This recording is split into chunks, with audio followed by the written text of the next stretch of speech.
Seguimos con Pedro Pablo Fernández, aquí en Globovisión, hablando de todo como lo loco, hablando de política. Fíjate, el Día del Estudiante se generó una polémica. La polémica en las redes es muy fuerte y muy anti y pro Guaidó. La oposición se ha ido fracturando unos niveles que yo creo que el liderazgo tiene que enseriarse y ver. Pero como el liderazgo, caramba, tiene muchas preocupaciones, discute la política, la evalúa, etcétera, pero tiene que identificar que la fractura que está ocurriendo cada vez más sólida entre quienes quieren votar y quienes no quieren votar es un problema muy grave. Porque en el 2015, del 2015 a hoy han pasado 4 años, vamos al quinto. El país ha cambiado. Ahorita hay nuevos ingredientes en la oposición. Fíjate que los que están conversando en la Casa Amarilla lo están haciendo bajo una perspectiva opositora, pero la oposición, la Asamblea, R4, no lo reconoce como oposición. Por el contrario, le escriben. En estos días Soledad Bravo le mandó un tuit a Claudio Fermín. El día que se vaya Maduro, que te lleve a ti. Ya tú ves por allí cómo la emocionalidad, la desconfianza, el desconocimiento son características de la antipolítica, pero privan en la oposición. Hay que recomponer, tú mismo lo dices, el sentido de ser venezolano, de la gente primera, pero ¿cómo lo hacemos si la carga emocional, todo? El odontólogo de Yesenia me dijo, Kiko, tú eres chavista. Y yo, no chavista nada, yo creo en la paz, yo no sé qué cosa. No, pero a mí se me fueron mis hijos y a mí me duele mucho eso. Eso es una respuesta emocional. El dolor es una respuesta emocional. Pero que el liderazgo sea víctima de la crisis emocional, allí el día de la marcha de Guaidó le gritaban a Guaidó, calle sin retorno, calle sin retorno. Menos mal que Gilbert Carlos dijo, bueno, pero todavía mucho en eso, ¿no?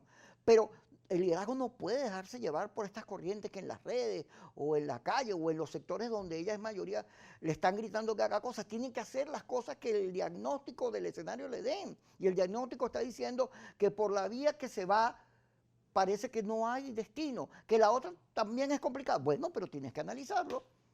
¿Hacia dónde podría, cómo visualizas tú un cuadro que produzca éxito? Tú sabes que a mí me gusta la forma como abordaste la pregunta y recordé un... Porque no es una pregunta, es casi un discurso. Me recordó a Carla Angola.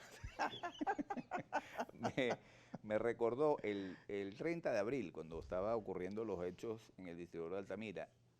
Yo tengo un chat con líderes políticos de todo el país y ahí me escribían, Pedro Pablo, anda para el distribuidor de Altamira. Me escribió un copellano muy querido, amigo mío. Y me dijo, tú tienes que ir para el distribuidor de Altamira porque el pueblo está esperanzado con lo que está ocurriendo ahí. Yo le contesté, le dije, lo que está pasando en el distribuidor de Altamira es una irresponsabilidad. Si tú no puedes llamar a los militares a que resuelvan el conflicto político en Venezuela porque eso es una caja de Pandora que no sabes para dónde te lleva. Total que en la discusión él me terminó diciendo, un líder social cristiano está obligado a acompañar a la gente en lo que la gente quiere. Y yo le contesté, le dije, gracias a Dios tú no naciste en Jerusalén hace 2000 años, porque hubieras acompañado a Barrabás contra Jesucristo, porque la gente estuvo con Barrabás. ¿Quién te dijo a ti que un líder social cristiano tiene que estar con lo que la gente diga? Un líder político tiene que estar con lo que es correcto, con lo que considera que es bueno para el país, aunque no sea popular. Cuando el señor Nelson Mandela salió de la cárcel, ninguno de sus partidarios quería que Mandela hablara con el régimen del apartheid. Y Mandela contra todos, contra su mujer que lo acusó de homosexual de la cual se divorció. De la cual se tuvo que divorciar. Todo el mundo criticó a Mandela y Mandela tuvo el coraje, la valentía de mantenerse firme en sus convicciones y les dijo, no señores, por la vía de la violencia nosotros no vamos a lograr nada, tenemos que llegar a un acuerdo con un gobierno que nos ha matado, que nos ha vejado, que nos ha sometido a un régimen semiesclavo. Los negros en Sudáfrica iban para las playas y había unos letreros que decían, aquí no se aceptan perros ni negros. Eso era el régimen del apartheid. Mira, hubo una manifestación de jóvenes protestando de liceos porque los obligaron a estudiar en el idioma de la minoría blanca. Y en un día de protesta, Kiko, mataron 570 niños negros con sus camisitas del colegio. Es decir, eso era un régimen espantoso. Y Mandela salió de la cárcel y dijo, señores, la vía de la violencia no nos lleva para ninguna parte. Y tuvo el coraje de hacerlo a pesar de que la mayoría no estaba con él. Yo creo que a este país le hace falta un liderazgo político que tenga el coraje de decirle a la gente el camino por el que nos están conduciendo a la violencia no nos va a llevar a ninguna parte. Ese liderazgo lo tiene que decir. No podemos tener un liderazgo político que se deja llevar por las redes sociales, por el amor de Dios, porque por eso estamos así. Por un liderazgo político que está temeroso viendo qué es lo que dice el radicalismo. No, señores, el radicalismo nos ha llevado de fracaso en fracaso. Yo te voy a hacer el recuento rapidito. Ujú. En el 2002 se intentó tumbar a Chávez con un paro petrolero. Antes del 2002, Chávez decía que él no podía cambiar ni siquiera un portero en la industria petrolera porque eso era una empresa que estaba blindada frente a la influencia de la política. Bueno, Chávez promovió ese paro petrolero, el radicalismo se fue, incitó al paro con la ayuda de Chávez. Yo no sé si tú Sí, recuerdas a Chávez, el pitico. pitico, expulsando a la gente.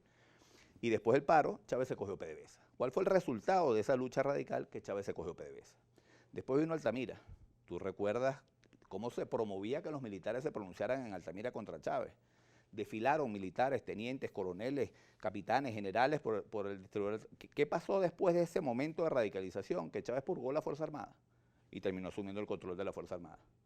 2014, cuando llamaron a la salida ya Leopoldo María Corina y Antonio Ledesma, ¿cuál fue el resultado de esas protestas en la calle? Que Chávez estimuló, Maduro. Al final fueron un poco muchachos presos, unos muchachos muertos, el gobierno se consolidó y se hizo más fuerte. 2015, ganamos 2/3 partes de la elección de la Asamblea Nacional. Se llamó a la gente a la calle sin retorno y la cosa era calle hasta que Maduro se vaya. Ese proceso de radicalización hizo que después de ese triunfo gigantesco en el 2015, perdiéramos la de gobernadores, perdiéramos la de alcalde y perdiéramos la elección presidencial. Fíjate, Pedro Pablo. Perdón, y las perdimos porque el radicalismo impuso la Sí, tesis de la abstención. Abstención que nos llevó a qué? A lo que estamos hoy, a la nada. Yo te quiero concluir con esto. Esos sectores, esos líderes radicales que invitan a posiciones extremas, no son los que están más en contra de Maduro. Y no son los que están demostrando coraje. Yo veo, hay una dirigente político que yo estimo mucho, que habla siempre de la ruta del coraje. Y la ruta del coraje es pedirle a los gringos que nos invadan. Bueno, el coraje lo va a poner ¿quién? Serán los marines norteamericanos. No eres tú la que está poniendo el coraje. Coraje fue el que tuvo Mandela, que fue capaz de sostener su discurso a pesar de que su propia gente no lo estaba acompañando. ¿Viste el Joker, el Guasón? Claro que lo vi. Bueno, el Guasón acaba de lograr ahorita $1.000 millones. O sea, es la película censura C más vista en la historia de la humanidad. Y debe pasar a los Avengers y esas películas de héroes porque el Guasón es un villano de Batman. Pero te digo esto porque él es una víctima al final, un agredido que se vuelve en vengador. La única manera de que tú la emocionalidad la canalices, bueno, evite que se desboque, es la racionalidad. Qué bueno. El centro, el adulto, la conciencia. Yo te quiero entrevistar a ti porque tú estás haciendo lo mejor que yo. No. Yo te voy a agregar. Por eso me he visto de Kikosi. Mira, te voy a agregar una cosa a lo que tú estás diciendo.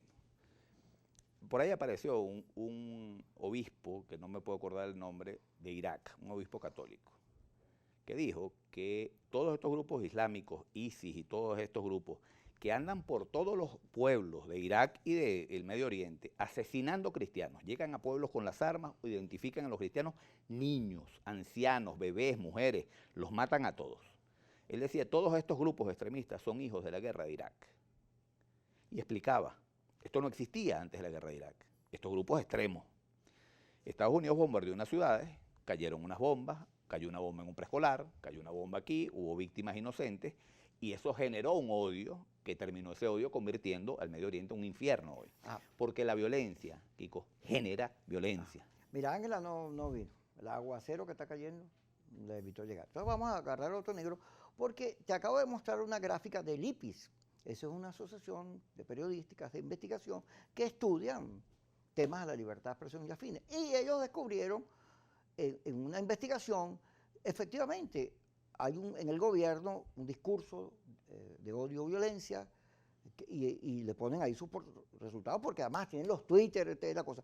Pero también aparece que en la oposición hay un discurso de odio y violencia y le ponen los Twitter y todo eso. Lo que sorprende de la investigación lo vamos a contar cuando regresemos porque eso lo dejo allí. ¿Qué pasará cuando regresemos?